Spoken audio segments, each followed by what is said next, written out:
And another thing, y'all, when I say a lot of people had spreaded my name and made me feel, made me as if I was a bad person and did such horrible things to them, it's ridiculous how many people that then said things about me and, try to paint a bad picture of me because they feel like it was too good to be true. Nobody's perfect, however. I don't go around here intentionally hurting anyone. I always be here for people. Even the people that don't even deserve me being here for them, I be here for them. Just like the other day, I was here for this particular person.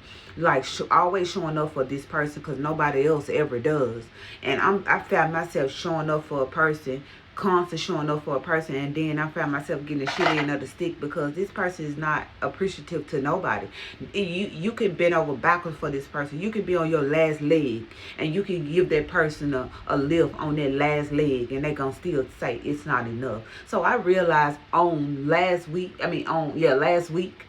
that this person is not for me. This person is not the person that I would like to, you know, incorporate in my day to day life. This is not the person that you can, help, support, and love. Like my mom was the type of person for me that everything I did for her, she was like so overly thankful.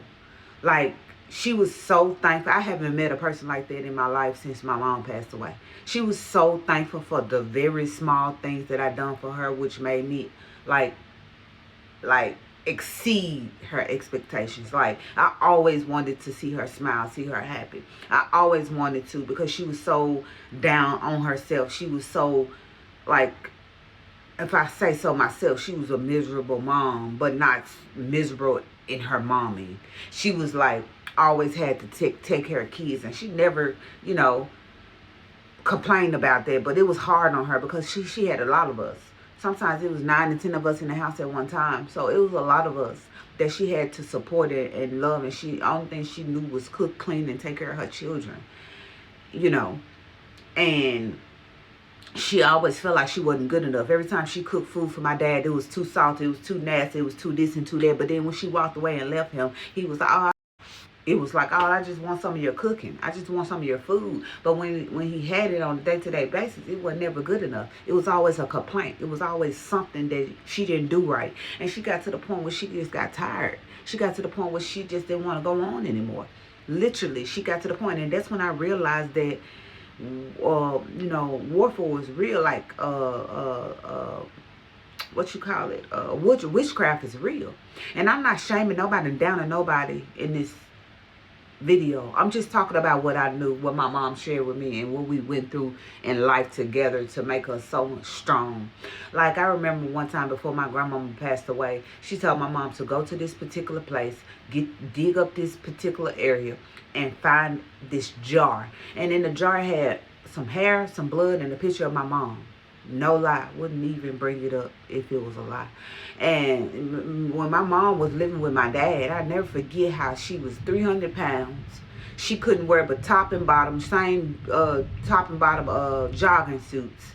She had short hair like mine. That's where I get my short hair from. She looked really cute to me, but her weight and all that made her look more of like a boy.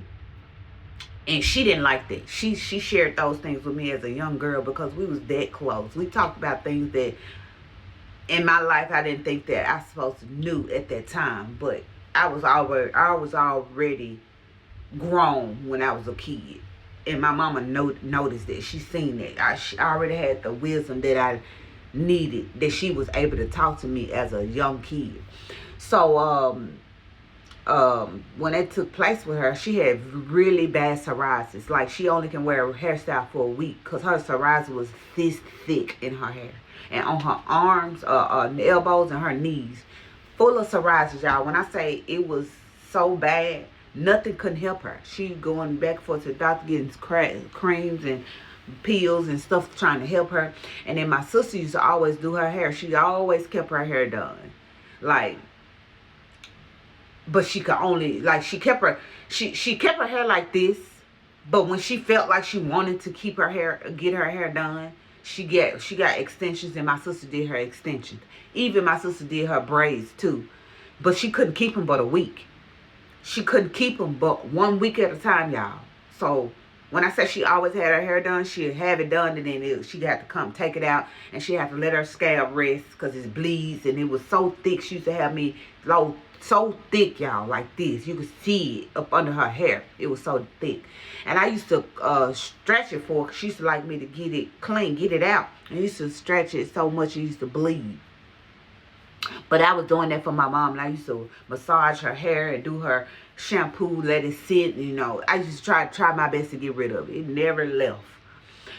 My mom, finally, after 21 years, she walked away from my dad. After she figured out, after my grandma passed away, when she told her what to do and where to go find this, she told my mom before she passed away what to do to get out of the entanglement she was in. Literally. She did it. She found the jar. She opened it, got rid of it, and you know. And right after that, I never forget. Oh my God, it's crazy. It's like deja vu. My mom was able to get away from my dad. She left, and he found us. He lived with us again for a year. We moved from the country, Rossville, to Memphis. Big difference, because that was a very slow life, and when we moved to the city, it was very fast. And so we had to adapt, whatever. But needless to say, well, I said all that to say this. My mom, she lost all that weight. She got down to 180 pounds. And when I said that lady was so beautiful to me, like, she was so, like, magnificent. She was just this brilliant person. And I get it from her. And I just used to look at her and admire her. That's why I started wearing makeup at a young age, which did my skin no justice then. But I didn't got a hold to my skin now. But yeah, I shouldn't have started wearing it that young. But she just used to be so beautiful to me. I used to just mimic her. Hair, makeup, the way she dressed, her style, her meekness, everything about her I embodied. I did.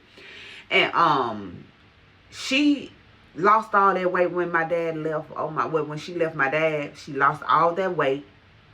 When I say, y'all, my mom got out of that cult, she got out of that situation. When I say she didn't have zero psoriasis before she left here on this earth, and all the years that she was away from my dad, that psoriasis, it's like it disappeared. And the thing that I think that was onto my mom was not being able to keep her hair done, not being able to lose weight, not being able to see herself as who she was. My mama got out here in the city, baby, and she spread her wings, baby. And I love to see it. I used to be so excited for my mom. I used to be so, like, y'all just don't understand. And so I'm so heavy with that witchcraft shit. I barely and hardly take things from people. I didn't throw away almost everything somebody that gave me. I got a few little things that I'm still holding on to the other people that done gave me, because I don't think that they mean me any harm. But everything else, I done threw away shit so nice that people done gave me. People have really gave me nice things, like things that I be like, oh, that's so nice. But it was holding something. I don't know who it was that was doing something to me or causing things to take place in my life like they was, but I had to get rid of it. I had to get rid of everything that somebody done gave me, from blankets to pillows to cups to cars to like statues to pictures to books to blankets to hats to throws.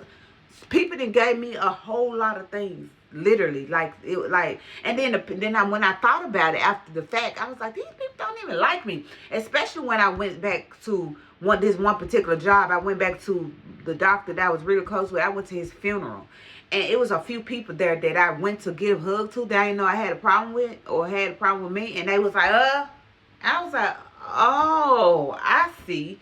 You motherfuckers give me shit that was so nice that y'all knew I would never get rid of. I went right home after that funeral, and I tossed that shit in the big green garbage can outside. Not in my house, in the garbage can. Because I'm like, how the fuck you don't like me? I ain't never did nothing to you, but you gave me gifts and shit, that keepsakes and shit that I keep. So I'm big on getting rid of shit or not accepting things from people, because everybody ain't true.